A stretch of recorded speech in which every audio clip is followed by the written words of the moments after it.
Okay, morning everyone, and welcome to part 2 of the progress video of the Align Trex 500X. I've just assembled the landing gear and just wanted to sort of like relay a little bit of information. If you look on the landing gear, once you've decided exactly where you want the landing gear positioned, you've got to put little grub screws there and on the other side as well into the plastic to hold the runners from sliding. Be very careful. Just put them in gently with an Allen wrench until you feel resistance. Don't go any further than that because they will strip out. I know from experience, when I built my first 500, they stripped straight away, and I learned that you just need gentle pressure for them to hold the runners. What I had to do on my last 500 was just put a little bit of super glue and just slide it in so the super glue held it, but because I knew what to expect today, then I've just put these little grub screws in gently and they're holding nice. Okay, so as I said, just want to point out things and little tips, because I know a couple of people are watching are going to be building either a Trex 470LP or this very similar helicopter, so just a bit of an update. Okay, so I've just finished step 7, and as you can see now, it's on its landing gear. Just be careful, you know, when you're fitting the landing gear. You obviously need to just adjust the rails so as it fits the holes, and to be honest with you, it's personal choice really, but what I always tend to do is once the head is complete, then obviously I make sure that it is steady and that it's not going to topple back, and that, you know, that governs how much of a hangover. I tried to follow what they're shown in the instructions, but you know, you can always adjust it to make sure that when you've got the battery and everything, the heli is fully stable for taking off and for landing. So yeah, just finished section 7, so let's crack on with the next. Okay then, so we're on to the next stage now, and this is where it all starts getting a bit sort of like serious and critical, because we're going to start installing the Cyclic servos, which you can see are the 3 red ones there that I've placed out, and something that I recommend everybody gets is a servo tester, because before you start installing all the servos, you want to make sure that they're all working correctly. And you know, you can find neutral by setting it up with your receiver and a speed controller and a battery, so as you can find neutral with your transmitter. But I always find that if you press the neutral function on the battery tester, it normally pretty much finds neutral. And what I always do as well is there's packs of horns in each servo, and if I put the servo in neutral and I put the horn on and I find that it's sort of like just off on the splines from being 90 degrees like it should be, then I just go through all the little servo horns to try and find the best fit. I always tried to get everything spot on mechanically, and I'll talk a little bit about that later when I've installed the servos and the linkages are attached to the swash plates. But definitely a good idea to invest in just a little receiver pack and a servo tester, because it can save you hours. You don't want to be putting these servos into the helicopter and then finding then that, you know, you haven't got them in neutral and the horns are in the wrong place and they've all got to come back out again. So do it now, it'll be neat enough, and then when you come to set up the flight controller, you can do all the fine tuning.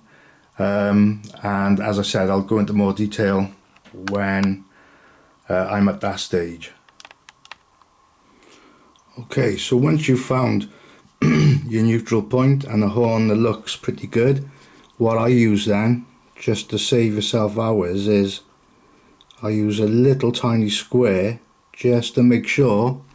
So if I hold that there, just to make sure that, let's get a good vantage point. I hold it to make sure that, you know, I'm 90 degrees.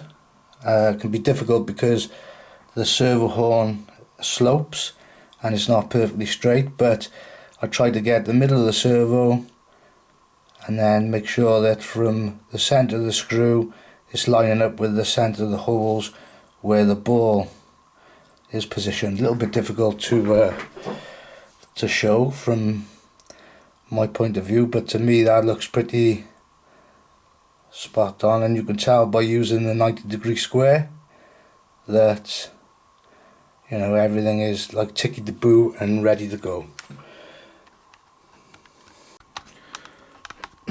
Okay then, so slow progress. Got my first Cyclic servo in, tested the servo's working correctly. This servo horn went on pretty much at 90 degrees, but the other two are just off, and that's normal. And then what happens is you set the fly bar controller up, in my case the Beast X. You then go through and you adjust each servo to 90 degrees, but it's very important, you know, that you try and get it as close as possible. But quite often, you know, you got to go and fit the servo horn on the splines and it might just be slightly off. I checked each servo horn and each servo to try and get as near to 90 degrees at neutral as I could, but they're only just a fraction off, so and that is normal. Okay, just to show you, okay, each servo has got to have these little rubber grommets placed in, right, for dampening, and then you insert these little brass spacers so as you don't over tighten. Now trust me, right, these can be a nightmare to fit. What I've found is the quickest way to do it is just literally put a bit of spit, not very nice, but put a bit of spit on the rubber, and then you'll find that it'll just slot in to the recess quite easily. And then with the brass spacers, I find I just start them with a set of long nose pliers like that, and just pick them up with the pliers like so, and then I find then it's easier to, it's very difficult to do with, pick it up like that and then just push that gently into the hole, and once it's in the hole I just push it the rest of the way with my finger. Can be a very, very fiddly job, especially if they fall on the floor, but a little bit of spit does the job. Okay, right, let's crack on. Okay then, back. The Cyclic servos now are installed, so we've got servo leads everywhere, and I've just made up the Cyclic servo links, and just thought that I would just pass on that on these links, and I don't think I'm going to be able to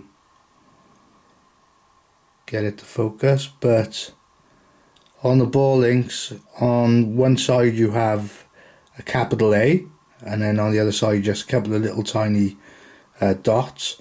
Basically the way it works is the A always points out away from the ball, and that way it makes it easier to pop on, because the actual link that snaps onto the ball is shaped, so on the opposite side to the side with the letter A on is shaped so as it is easier to pop onto the ball, and you don't want to be popping them onto the ball on the wrong side, because A is just really, really difficult to get on, and obviously once you've forced it on, then it'll make the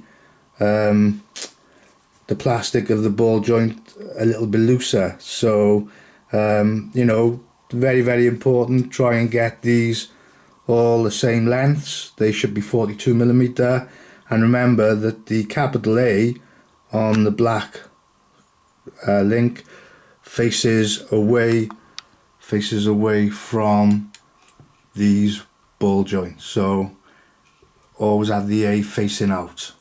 Okay then, just a little bit of a tip, and I'm going to carry on. Okay then, so on to step 10. I've finished putting the Cyclic servos in and the rods, making sure that the A is facing out, okay, because they're much easier to snap on. I've put the anti-rotation bracket in. It's not thread locked because it's probably going to have to come off quite a few times when it's being set up. And now I'm on to step 10, which is this is the tail pulley. So with these new Align kits now, they've got this tensioning technique where you can actually increase the tension or decrease the tension on the screw, and it moves the pulley to put tension on the tail belt. Yeah, it's quite a straightforward step, but what you've got to make sure is, you see the little pulley wheel, it's got bearings and it fixes to this little part there. Well, the bearings need to be oiled, and you need then to thread lock the screw that holds it on. Obviously not too much thread lock, because you don't want thread lock to get into that bearing. Very important for those pulley wheels to rotate freely. And you know, you just need a little bit of thread lock on the tip of the screw and run it down the thread. So as you're screwing in, then you're not going to get a load of thread lock billowing out and going into the bearing surfaces and causing them to gunk up. So not too much of a big step now, and I'm going to make this my final step. Okay then, last stage for today, which was after making sure that the pulley wheels were lubricated. It's just a case of fitting it in with the screws and washers, and then putting the tension screws in, which got to be fitted after the unit has been fitted into the frame. And you can see, if I just film down there, the two pulley wheels that put the tension on the drive belt for the tail. So yeah, going together nice. One thing I think I've noticed already with the instructions is I had a quick play and put all my servos to 90 degrees, and only sort of like roughly, what I've noticed is when they are at 90 degrees, my 0 degrees alignment marks are just slightly out, which means to me that these Cyclic links are probably just slightly too long, done to the measurement in the book. And that is something that I've come across before, because when you can see the washout and the bars there, when you're at centre stick, everything has got to be lined up and perfectly 90 degrees. So I can already tell that there's going to be a little bit of fiddling and fine tuning, but there you are. It's just a basic guide in the instructions, and it's up to you then to get it spot on. So it's good having those alignment marks, because if you get those lined up, then when you put your pitch gauge on at centre stick, you're going to get 0 degrees, which can make it much easier for you to judge. So yeah, it's going together really nice, really pleased. Bit fiddly putting all the Cyclic servos, but there you are. It's a job well done. As starting to feel quite tired. I've been at it for a few hours now, and just want to say thank you for tuning in to my Align Trex 500X progress build part 2. Hope you enjoy, and I'll see you next time. Bye.